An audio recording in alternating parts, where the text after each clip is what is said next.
Hi YouTube, welcome to another edition of Horror Hands, and for this video I'm going to go through all of the Blu-rays and DVDs that I picked up in the month of April. So I've got quite a few to get through, so we'll dive straight into it. And the first one from Blue Underground, got to do a bit of manoeuvring here, is Amsterdam. So this is from, I think he's a German director, Dick Mars. He did films like The Lift, Down and Saint, all films that I enjoyed, so I wanted to check this one out. And this was a really good film. It's like a murder mystery slasher film about this scuba diver killer killing people around the canals of Amsterdam. Really good film, probably my favourite Dick Mars movie of all the ones that I've seen, to be honest. So yeah, definitely one that I enjoyed and I can recommend. Okay, the next movie is An American Werewolf in Paris, which I watched years ago when I was younger and thought it was really not very good. But I haven't seen it for years. I found it really cheap, like £1 on DVD. So I just thought I'd pick it up and give it a rewatch. I've not got round to it yet, but we'll see if it's any better on second viewing. Okay, next up from Scream Factory, we have April Fool's Day. This was okay, a little bit slow, but I always enjoy watching 80s slasher films because I've kind of seen most of them. So if any come along that I haven't seen, it's always quite nostalgic watching those kind of movies. This one was alright. It has a big twist ending, which I won't reveal. Still not sure how I feel about it though. Very strange ending. But as I say, as a slasher film, it was pretty enjoyable and quite nostalgic to see that kind of film again. So that's April Fool's Day. Okay, next up from Arrow is The Baby. Haven't watched this yet, but I've read a few things about it. It sounds really weird. If you've seen this one, let me know what you think. Okay, next up from Camp Motion Pictures is Babysitter Massacre. So I saw Jason from Horrific Nightmares. He reviewed this a while ago. It sounded pretty cool. Gave it a watch and I really liked this one. It was a cool slasher film. Very kind of amateurish, very indie. I don't know if it'd be for everyone, but I really liked it. It kind of came in, did its job, entertained me. Quite a lot of nudity and gore in it, and was a pretty fun slasher. So yeah, that was a good one. Although I think this is not the easiest film to find now. So when I came across it, I jumped on it pretty quickly. Next up from Media Blasters is Blood Sisters. So this is one that my mum and dad bought me for my birthday. Thank you again, mum and dad. I wish I could say I enjoyed it, but it was really slow. Really slow. There was moments in it that I did enjoy, and it's good to finally check this one out and add it to the collection, because I've been trying to get it for a while, but I don't think I'll be in a rush to watch it again anytime soon. But yeah, never mind, it happens. Okay, next up from Unearthed Films, picked up Brutal, which is a pretty apt way to describe this movie, really. This is about, it just follows a couple of serial killers that kidnap people and torture them and kill them. Not really that much of a story from what I remember, but some pretty harsh scenes of violence and killing and things like that. I've seen worse, but yeah, this one was pretty strong. The violence in it was quite stark and in your face, that kind of thing. I enjoyed it, but like I say, quite light on story and things like that, but still pretty cool. Okay, next up from Kino Lorber, we have The Cabinet of Dr Caligari. So we got some 1920s German expressionism here.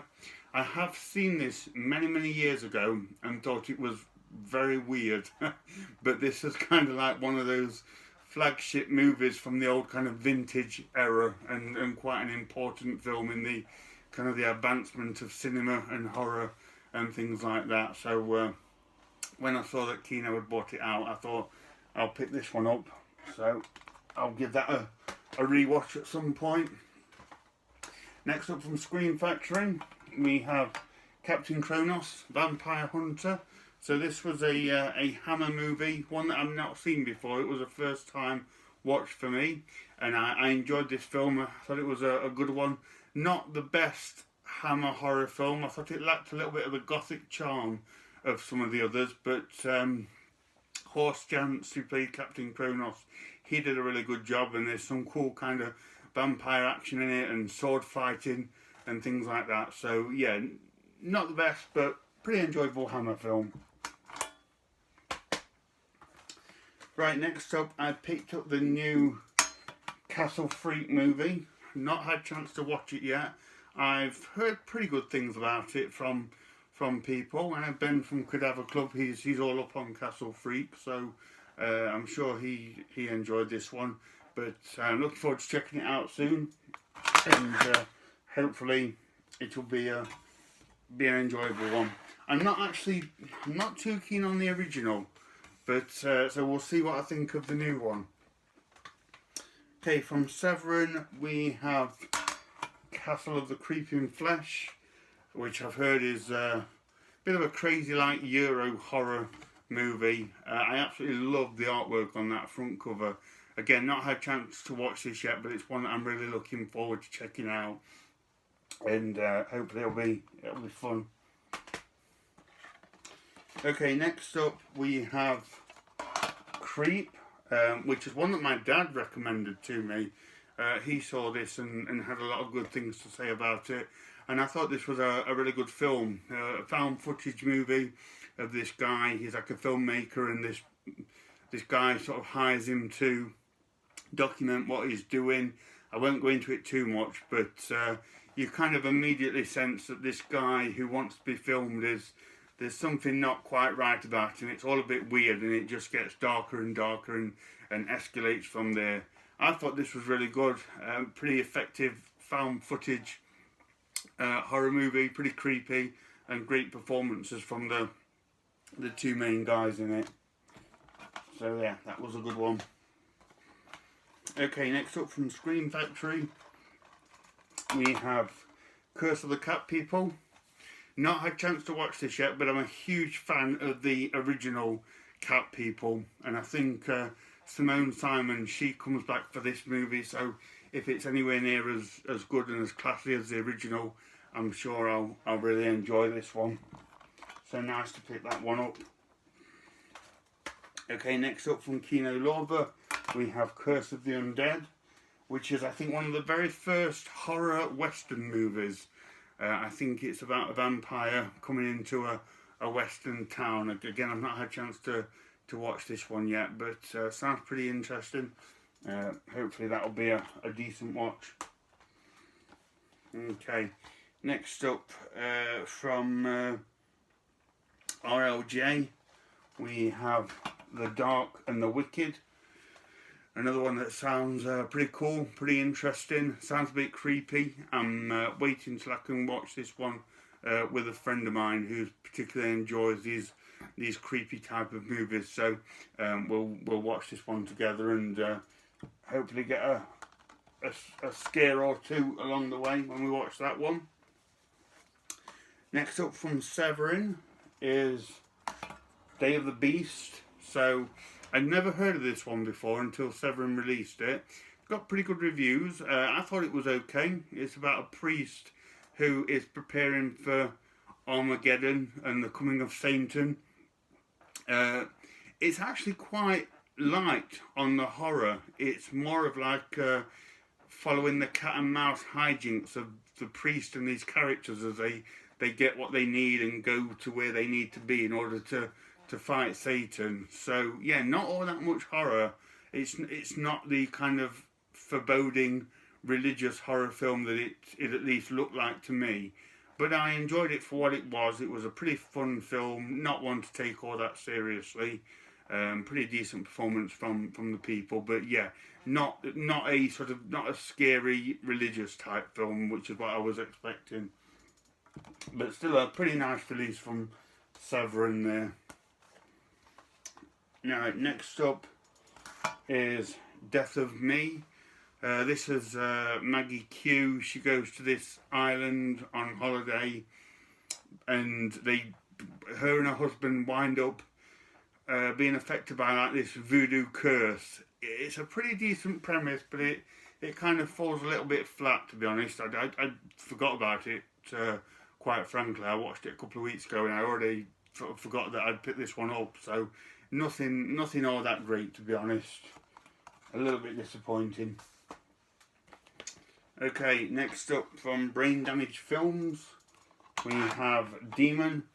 I don't know anything about this, just came across it and picked it up. Hoping it'll be like a fun creature feature, what it looks like from the front. So yeah, I'll have to see about this one. Okay, next up, picked up Doom Annihilation. So this is a sequel to the Doom film.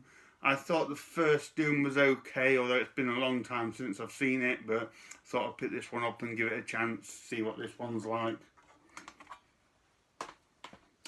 Okay, next up, picked up an old Anchor Bay DVD for Dr. Jekyll and Sister Hyde. This is a fantastic Hammer horror film. Ralph Bates plays Dr. Jekyll, and he transforms himself into a woman, into Sister Hyde. And I think, if I remember right, Ralph Bates and Martine Beswick, who play Dr. Jekyll and Miss Hyde respectively, they were real life twin brother and sister. So when Dr. Jekyll transforms into Sister Hyde, there's like an uncanny resemblance between them. Really clever casting, very, very good what they did, and a very worthwhile Hammer horror film. If you've not seen this one's definitely worth checking out. I really enjoyed watching this one. So that's that. Next up, we have Dreamcatcher. This is a rare upgrade for me. I'm just replacing the damaged snapper case, so thought I'd just do that with the Blu-ray edition. As I said not long ago, I enjoyed Dreamcatcher. It seems to get a lot of bad reviews, but I've always thought it was really good. Had a very good story. I like the aliens in it. I like the actors in it. So yeah, I got no problem with Dreamcatcher. Next up from Scream Factory, I picked up The Evil. So this is Richard Crenna. He buys this really big like mansion to do it up for like a youth program or something. So him and a few youths help with the refurbishments, but they unleash something in the cellar which places like a demonic curse over the building and doesn't let them leave and starts killing them one by one. Pretty good film. Kind of reminded me of The Legend of Hell House, with like the creepy atmosphere and things like that. Not quite as good, but I did enjoy watching this. It's one that I wanted to see for quite a while, and this one didn't disappoint. Had a good time watching it. Richard Crenna was cool in it. So yeah, I enjoyed The Evil. Right, next up, from Arrow, I picked up the two Gamera sets. So we have the Heisei era and the Showa era. So that's the Heisei era, that's the Showa era, and you put them together and you get this really cool Gamera picture there. So the Showa era is the movie starting from the 1960s. And then the Heisei era, I think it was like, they reimagined it in the 90s, and they gave it like a much more darker and action-packed theme. And the Heisei era, I've heard, is some of the best kaiju films around. So looking forward to getting to that era. I have to confess, I've never seen a Gamera movie before, but I'm rectifying that with these two beauties. These are really nice box sets from Arrow, and the ones that I've watched so far have been really enjoyable films. So thank you, Arrow, for the Gamera goodness. Okay. Next up, from Brain Damage Films again, picked up Ghostlight. Never heard of this before, just came across it really cheap, so thought I'd pick it up and see what it's like. So I'll be checking that out soon. Right. Okay. Next up from Full Moon Pictures, we have The Hand That Feeds the Dead. So not seen this before. I've noticed that Full Moon are releasing a few movies on Blu-ray, so I picked up a couple, including this one. It's got Klaus Kinski in it, so I'm sure he'll give a wonderfully weird performance. Sounds pretty good from what I've read, so hopefully it won't disappoint. I'll have to check that one out. Okay, next up from Redemption, we have Hatchet for the Honeymoon. So I need to thank Alan Scouser for this. He actually picked this up and didn't enjoy it. He was going to put it on eBay. I asked him if he would consider selling it to me, so he said make me an offer, and I did. And he sold me this for a really reasonable price. So thank you very much, Alan, for that. I myself quite enjoyed this film. Thought it was a pretty good kind of like giallo type movie, pretty stylish. The actors in it were pretty good. It should always, the thing about giallos is they always kind of just give kind of very strange performances. No one kind of reacts all that legitimately, I find, to things going on. They have a very strange style. I don't know if it's just a cultural thing or just the way those movies were made. They are a little bit weird, but I did enjoy this one. I'm not the biggest fan of giallo films, but yeah, Hatchet for the Honeymoon I thought was pretty good. Okay, next up, I picked up Joyride with Paul Walker. Never seen this before and just happened to come across it cheap, so thought I'll grab that one and check it out. Sounds like a pretty good, like, tense thriller type movie. Okay, next up from Wild Eye, I picked up Killer Campout. This was a fun film, very kind of like low budget, so typical Wild Eye film. The acting wasn't great, but I did enjoy the slasher elements. I liked it was taking place in the woods and things like that. The gore was pretty good, so as a low budget slasher film, it had enough in it for me to enjoy it. So yeah, glad I picked that one up. Okay, next up from Scream Factory is The Man from Planet X. So got a bit of 50s sci-fi here. Not a chance to watch this one yet, but I do enjoy my old black and white 50s movies, so I'll give this one a watch soon, see what it's like. Okay, next up, I picked up The Midnight Meat Train, which is the first time I've seen this film. I've heard a lot about it over the years and seen a lot of people pick it up. It was the first time watching it. Thought it was okay. I thought the gore in it was really good. The story kind of threw me off a bit. I'm still not sure about the story and how it ended and all that. It was a little bit, I don't know, it couldn't keep me all that much, to be honest, for the full duration. But there were certain aspects of it I liked. Vinnie Jones in it was really good, although I don't think he says more than like 2 words in it, but his presence was good. And as I say, the best thing for me was the gore. It was pretty in your face. So, but yeah, the story, I'm not sure. Not sure about that one. Right, next up from 88 Films, picked up Mindripper. So I was interested to check this out because I think this was originally conceived as The Hills of Eyes Part 3. And it has a very much like a sci-fi type vibe to it. So I wondered how they went from Hills of Eyes 3 to this kind of sci-fi type movie. And it does take place in like the desert, which is about the only connection I can see to the Hills of Eyes. And it's like these scientists working in this laboratory, and they create this sort of this person, this creature, who sort of breaks out from his sleep or whatever and goes around killing them. It's a pretty cool film, pretty good sci-fi horror film. It reminded me more of Aliens. In terms of like the setting, and there's a few scenes that really kind of replicated moments in Aliens. So that was kind of the main. It seems to be the main source of inspiration for me, rather than a Hills of Eyes movie. But a pretty cool film all the same. Glad to finally check that one out. Okay, next up I got the Nightmares and Dreamscapes. I think these are like TV episodes. I have watched them back in the day and thought they were pretty good.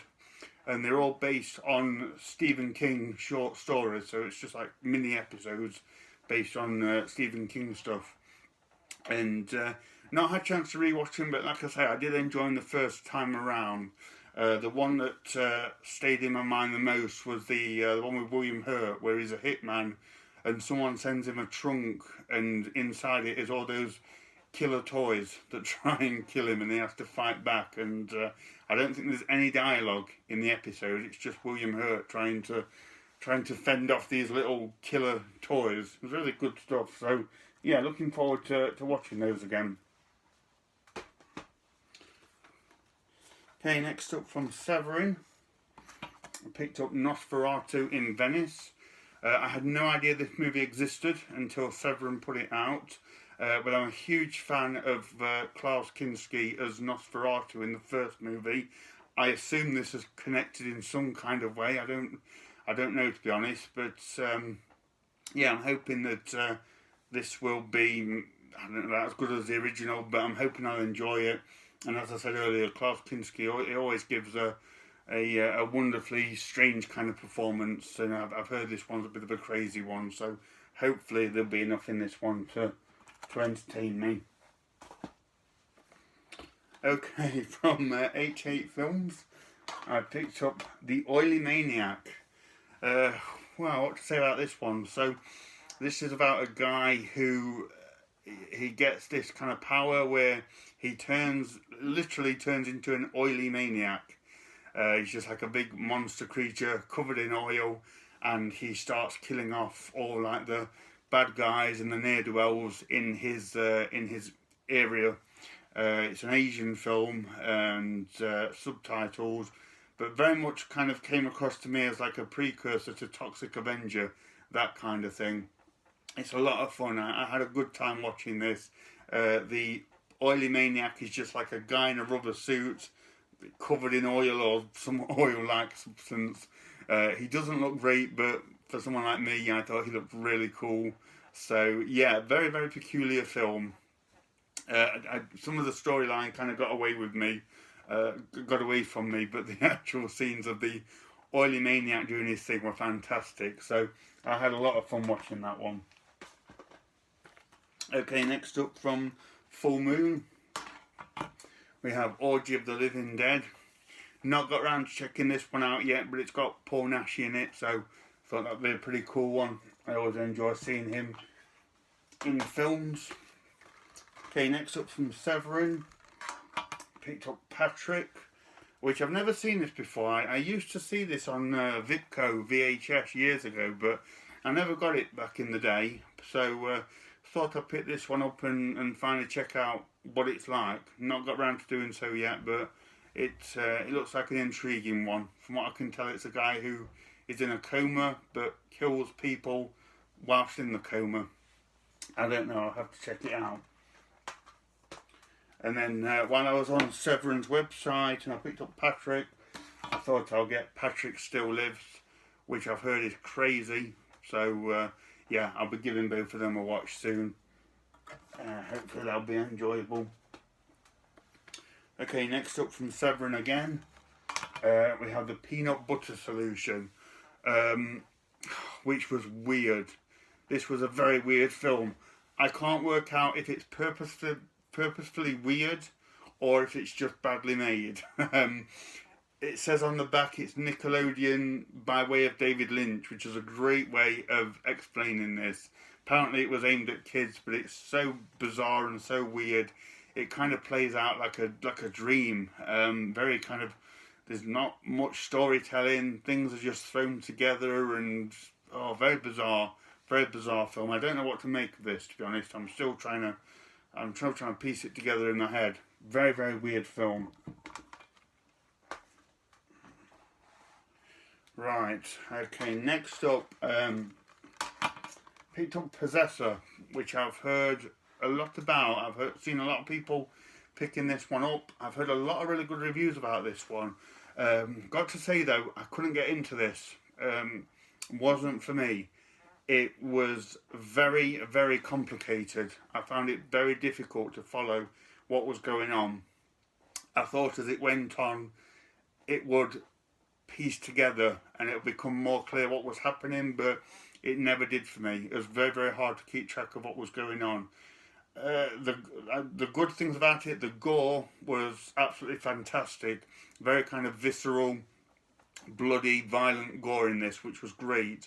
But I did not enjoy the plot. It was too much for me to get my head around. If you can understand it, I imagine there's probably a lot to get out of this film, but no, it didn't keep me, to be honest. Okay, next up, I got Psycho Gorman. Now I showed this as part of my birthday video, and I had a lot of people saying that this movie is great, so I'm really looking forward to watching this. I might watch this tonight actually, because it does look really good. It looks like a lot of fun. So yeah, I think this will be my next watch. So hopefully I'll enjoy it like so many other people have done so. Okay, next up from Kino Lorber, we have the Quatermass Experiment, which is a film I'd never seen before, and it's one of those films that it bothered me that I'd never seen the Quatermass, because I hear about it a lot and I see of the film a lot, so I thought I've got to pick up the Quatermass Experiment. I nearly got Quatermass 2 at the time, but I thought I'll leave that for another month. But this was fantastic. Did not disappoint at all. It was a very, very effective sci-fi horror type movie. Very kind of British 1950s sci-fi, but splendid film. I really liked everything about Quatermass. It was classy, but it was scary and creepy in places, and I love how the guy started to transform later on in the film. That was really cool. So yeah, Quatermass was awesome. Next up from this is Shudder, I think. This is Random Acts of Violence. This is another one I've heard really good things about.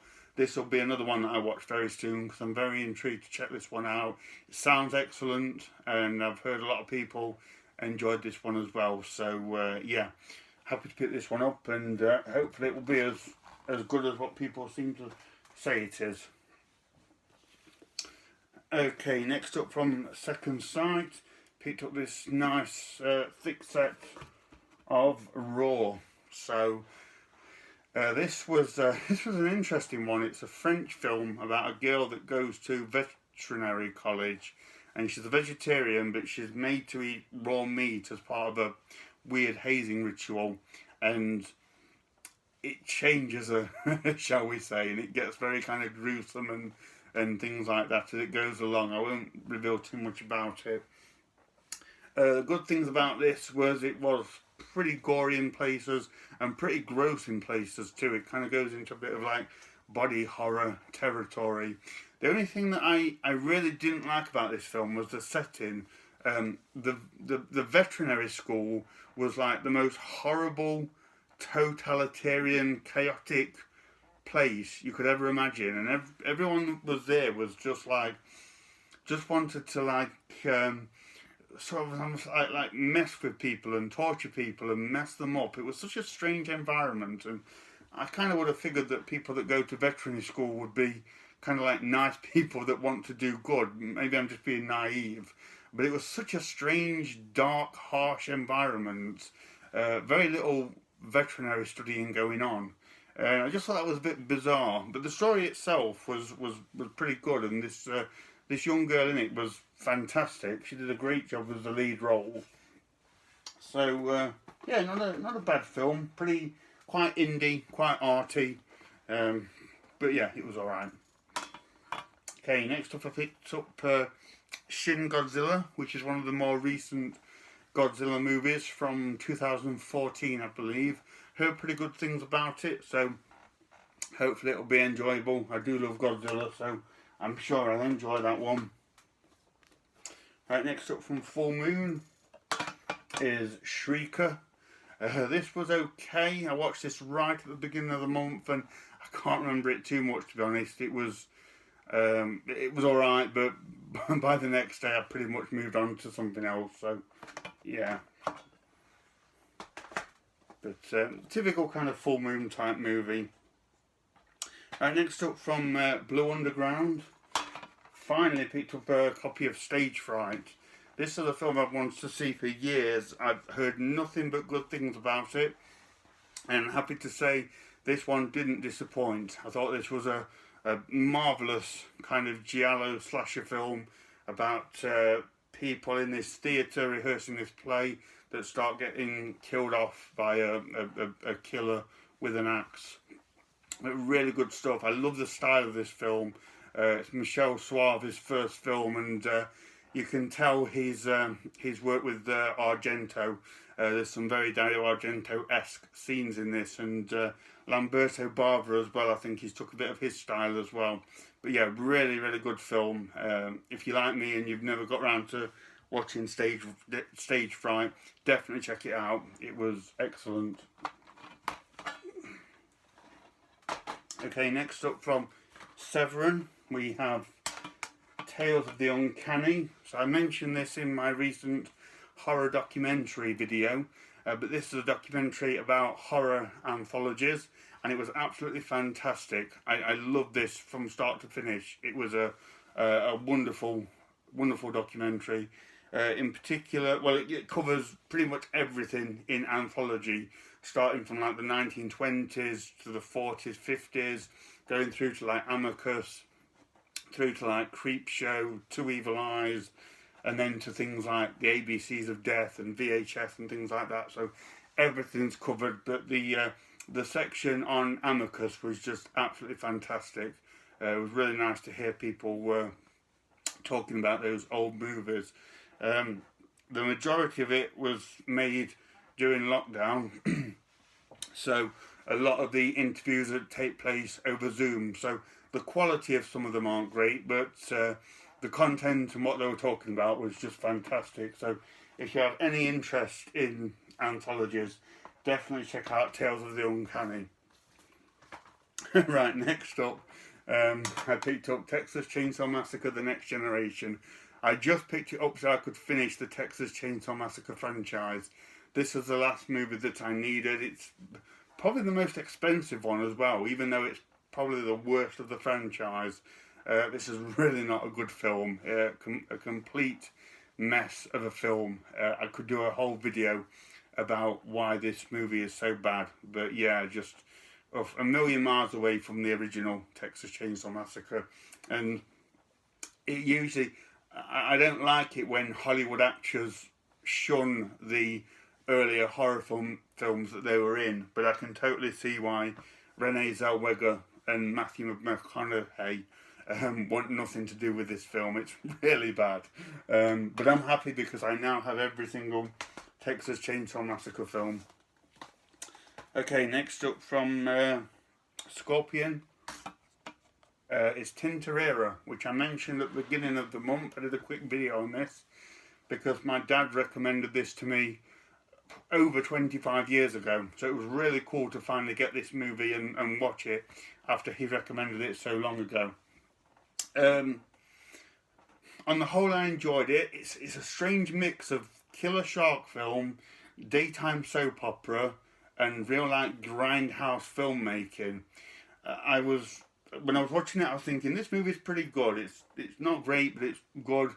But it was let down a bit by there's a ton of animal cruelty in this film, aquatic animal cruelty. I lost count of the amount of scenes of sharks being impaled and stabbed and beaten, and other sea life as well.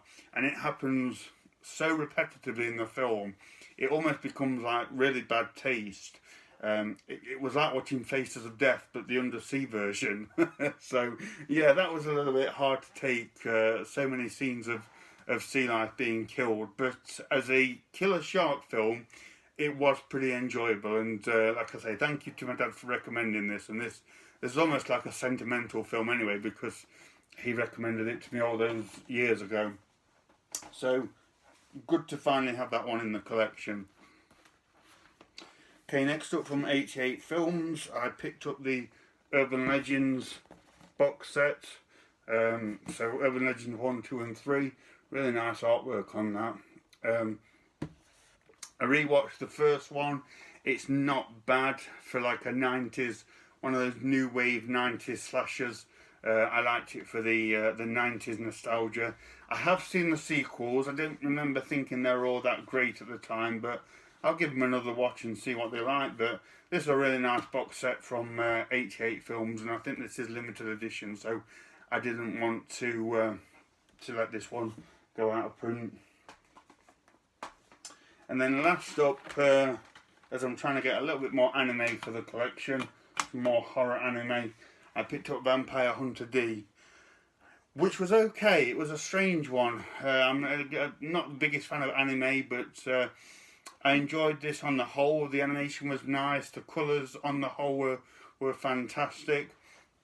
I couldn't get on with the voice acting all that much. It was a strange one. It like takes place in kind of, I don't know, maybe like 17th century England, but then they've got like Japanese customs, and then a lot of the characters have like deep American southern accents. It was such a strange mix. But I did learn later on that this Blu-ray has a re-recorded dubbing, which apparently everyone hates. So be aware if you want to pick up Vampire Hunter D. The voices on the Blu-ray are not that good, but I enjoyed it for what it was. It was okay. So that's it, guys. That's everything that I picked up in April. Thank you so much for sticking with this long video. And as always, please let me know what you think of the films that I bought this month. Very interested to get your opinions. So thank you very much for watching, and stay tuned for more videos.